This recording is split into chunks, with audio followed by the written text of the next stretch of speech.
팔꿈치가 떨립니다. 저는 32살 여자예요. 남편은 저보다 4살 많고 결혼한 지는 4년째입니다. 결혼할 때 시가에서 2억 정도 들여서 집을 해줬어요. 남편이 결혼 전에 모아둔 돈 일부까지 포함된 돈이었고요.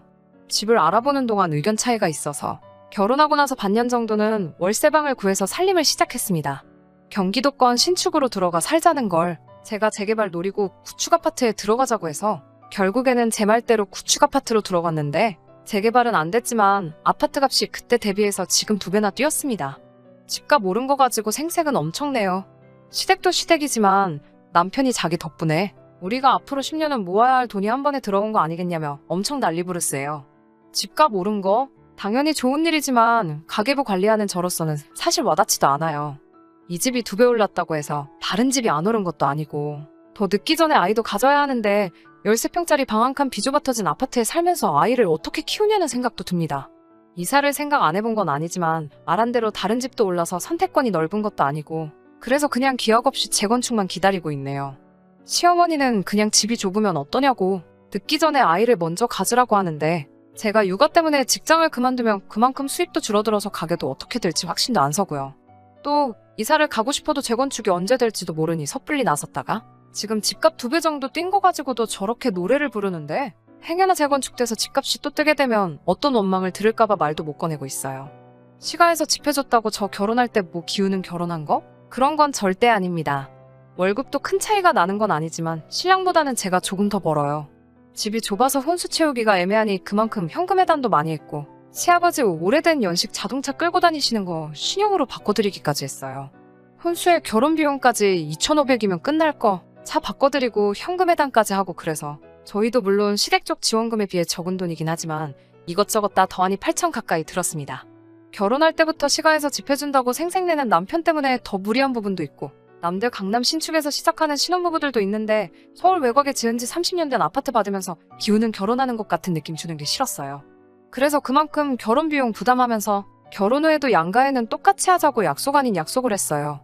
이 돈 내 돈 하는 것도 그래서 각자 월급에서 200씩 생활비 통장에 보내서 생활비나 달달이 나가는 비용, 경조사비에 양가에 보내드리는 용돈까지 공평하게 갈라서 내고 더 하고 싶은 게 있으면 그건 월급에서 남은 돈 각자 관리하면서 쓰고 싶은데 쓰기로 했습니다.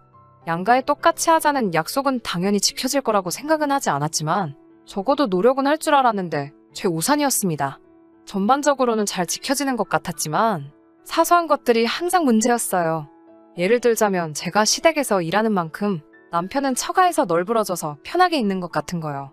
그런 사소한 것까지 꺼내자니 제가 너무 졸렬한 사람이 되는 것 같기도 하고 굶두고 대충대충 하기는 하지만 명절날 친정에 가면 설거지라도 하려고 하거나 청소기 돌리는 정도는 도와줬기 때문에 그냥 참았습니다. 저는 결혼하고 처음 몇 달 동안은 시댁에 못해도 일주일에 한 번씩은 안부 전화 드리고 했어요. 그런데 어느 날 친정아버지랑 통화하고 있는데 우리 사위도 잘 지내지? 하고 물어보시더라고요. 저는 남편이 당연히 알아서 안부 전화 정도는 드리고 있는 줄 알았는데 결혼하고 몇 달이 지난 상황인데도 단 한 번도 먼저 연락한 적이 없다고 하시더라고요. 어이가 없었지만 그것도 그냥 넘어갔습니다. 대신에 저도 그날 이후로 시댁에 안부 전화를 한 통도 하지 않았어요. 어느 날 남편이 시어머니 연락을 받았는지 저한테 와서 묻더라고요. 왜 요즘에 우리 집에 안부 전화 안 드리느냐고요. 당당하게 안 한다고 대답했더니 이유도 묻지 않고 저를 가르치려 들었어요. 자식이 결혼했는데 어떻게 지내는지 궁금해하시지 않겠냐고 자식된 도리로 전화를 드려야 한다고 하는 거예요. 여태 나 혼자만 시댁에 전화드린 건 생각도 하지 않고 씨부리는 게 너무 화가 나서 괜히 시비가 걸고 싶어지더라고요. 그래서 신랑에게 왜 자기 집에 내가 전화를 드려야 해? 라고 못 알아들은 척 물어봤어요. 자식된 도리 어쩌고 하면서 방금 했던 말을 그대로 재방송을 하더라고요. 그래서 대번에 저도 나는 우리 부모님 자식이 아니라서 오빠가 전화 안 드리는 거였어? 라고 되물었어요. 그 말에 신랑이 인상을 있는 대로 찌푸리면서 장모님께는 제가 전화드리면 되지 않느냐고 하더라고요. 지가 전화 못하는 건 아직 어색해서 조금 불편해서 그런다고 하면서요. 그래서 저도 시어머니하고 전화하는 거 어색하고 불편하다고 무슨 말 하는지 다 이해한다고 말하고 앞으로는 저는 친정에, 신랑은 시가에 각자 부모님께 알아서 안부 전화드리면 되겠다고 빈정대면서 이야기했어요. 그때 처음으로 남편이 본심을 말했습니다. 어떻게 부부가 똑같이 하냐고. 네가 하는 게 같은 여자끼리고 더 살가우니까 더 좋아하실 거 아니냐고 하더군요. 그걸로 한참을 네가 하네 내가 하네 싸우다가 신랑도 고집 부리고 결국 결론이 안 날 것 같아서 그냥 앞으로 전화는 각자 부모님께 알아서 하는 걸로 이걸로 다시 이야기하지 않기로 확실하게 못 받고 마무리 지었습니다. 그렇다고 진짜로 아예 안 한 건 아니에요. 처음처럼 매주 연락드리는 건 아니지만 가끔씩 안부도 묻고 하고 있어요. 최소한의 도리라고 생각하거든요. 남편은 그 뒤로도, 아니 아예 결혼하고 단 한 번을 우리 부모님께 먼저 연락드린 적은 없지만 퇴근하고 같이 있을 때 한 번씩 전화 바꿔주고 하니 그냥 그걸로 하고 있다는 셈 치고 위안 삼으려고 했어요. 아무튼 사건은 최근에 벌어지게 됩니다. 제가 회사 생활 5년간 하면서 한 달에 5만 원씩 따로 적금을 들어놓은 게 있어요. 어머니 환갑 때 지중해로 크루즈 여행 한번 보내드리려고요. 그 적금이 만기가 돼서 잠깐 예금 통장에 들어왔어요. 이자 조금 해서 돈이 어느 정도 목돈이 되어 있더라고요. 어머니 환갑까지는 몇 년이 더 남았으니 새로 적금 가입하고 요즘 시국도 시국이고 지중해 크루즈 여행이 생각보다 비용이 비싸서 몇 년 더 모아야겠더군요. 그런데 남편이 통장 조회를 했는지 이 돈이 뭐냐고 물어보더라고요. 엄마 환갑 때 두 분 크루즈 여행 보내드리려고 모아둔 거라고 결혼 전부터 모으고 있던 돈이라고 말해줬어요. 그랬더니 우리 부모님은 어쩌고? 이러고 있더라고요. 시어머니랑 저희 어머니랑 동갑이시거든요. 그래서 그거야 오빠가 따로 부모님 환갑 때 하려고 준비한 거 있을 거 아니냐고. 그걸로 보내드려야지 했지요. 그랬더니 자기는 따로 모은 게 없다고. 이 집 살 때 전 재산 다 쓴 거라고 하더라고요. 아직 양가 어머님 환갑까지는 시간이 있으니까 그럼 지금부터라도 모아서 어디 가까운 일본 료칸 여행이라도 보내드리면 되지 않겠냐고 했어요. 그랬더니 대번에 니네 엄마는 크루즈 여행 보내고 우리 엄마는 온천으로 때우려고 하는 거냐며 성질을 박박 내며 뭐라고 하네요. 어이가 없어서 나는 이거 결혼 전부터 계속 모으고 있던 거라고. 내가 우리 엄마 아빠 보내주려고 모은 걸 왜 나누냐고. 시부모님 여행 보내드리고 싶으면 지금부터라도 열심히 모으라고 했어요. 그랬더니 대번에 결혼 전이래봐야 1년밖에 더 되냐고. 결혼하고 나서도 모아왔으니 그건 엄연한 횡령이라고 하면서 입에 거품을 물면서 발악을 하더군요. 억지 좀 부리지 말라고.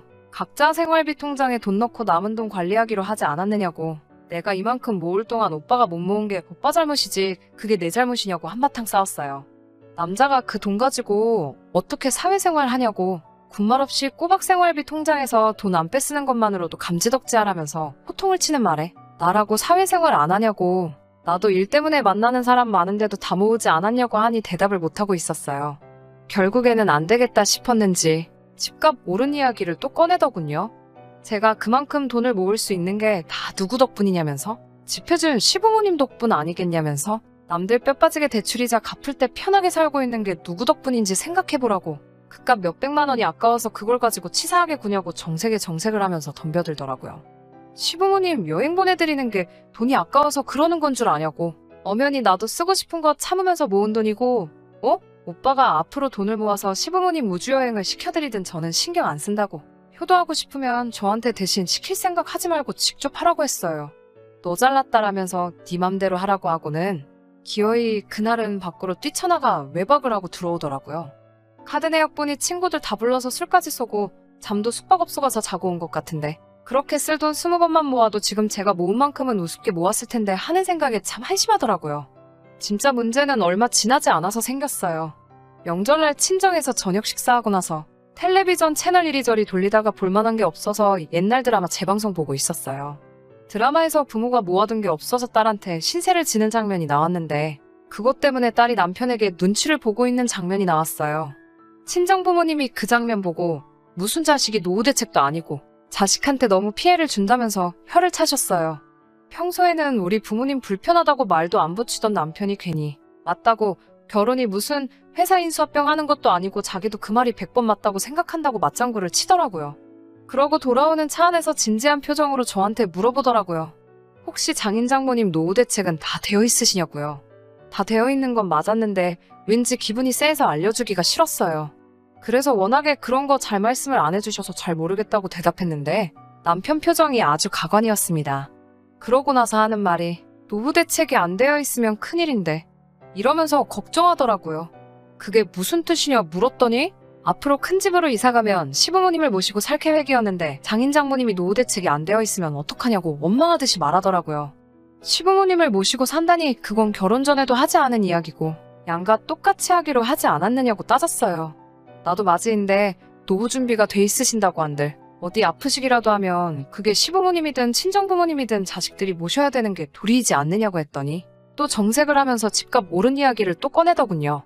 우리 부모님이 집 해주지 않았냐고. 친정에서는 해준 게 없지 않냐면서 당연히 집값을 내준 만큼 노후 준비를 못하신 게 맞으니 시부모는 우리가 모시고 사는 게 맞다는 논리를 펼치더라고요. 친정에서 비교적 적게 한 건 맞지만 친정부모님 노후 준비는 이미 제가 시집 가기 전에 다 끝난 상태였어요. 남편은 말도 안 되는 소리 하지 말라며 그게 결혼 전부터 준비된 건지 아닌지 자기가 어떻게 믿냐고. 남편하고 집에 오는 차 안에서 시부모님을 모시네 마네가지고 한바탕 하다가 결국 남편이 그럴 거면 갈라서 자면서 이혼 이야기를 먼저 꺼내더라고요. 단기간 결혼을 한 경우에 재산 분할이 각자 해온 것을 회수하는 식으로 진행되는 걸 알고나 있냐고. 이혼당하기 싫으면 자기한테 잘하라는 듯이 이야기를 하더군요. 혼수매 시아버지 바꿔드린 차를 가져온다고 해도 감가상각이 적용되기 때문에 제가 손해볼 거라는 걸 알고 이혼하자는 말에 겁먹을까봐 꺼낸 말 같았어요.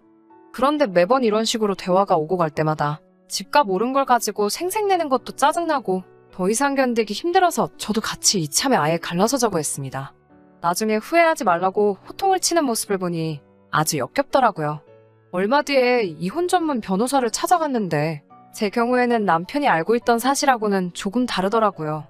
제가 핸드폰도 신혼살림 차리기 전부터 쓰던 걸 아직도 사용하고 있던지라 남편과 결혼 준비하면서 주고받던 대화 내용이 그대로 저장되어 있었어요. 그때 경기도권 신축하자고 우기던 남편과 재건축 예정인 구축을 구하자고 저와 의견 다툼을 하던 대화 내용도 그대로 저장되어 있어서 변호사님이 그걸 보더니 혼인 중에 부부가 협력하여 이룩한 재산이 있는 경우에는 재산 분할을 청구할 수 있다는 말을 해주더라고요. 그때부터 남편 얼굴이 사색이 돼가지고 이혼은 그냥 해본 소리라고 자기가 잘못 생각했다며 다시 잘 해보자는데 이미 오만정이 다 떨어져서 남편이 원하는 대로 이혼해주려고요. 그때 그 울상이 된 표정만 생각해도 속이 아주 꼬셔 죽겠어요. 그런데 그걸로는 만족이 안 되네요. 이혼 서류 어디다가 숨겨놨냐고. 도장 여기다가 두고 갈 테니까 나 퇴근하기 전까지 찍어놓으라고 했는데 이젠 제 도장까지 숨겨버렸어요. 하지만 결국 남편과는 이혼할 계획입니다. 그동안 가지를 않아서 휴가도 쌓인 게 많으니 친정부모님하고 그 돈으로 세계 일주나 다녀와야겠어요. 제 사연은 여기까지 하고 이만 마치도록 하겠습니다.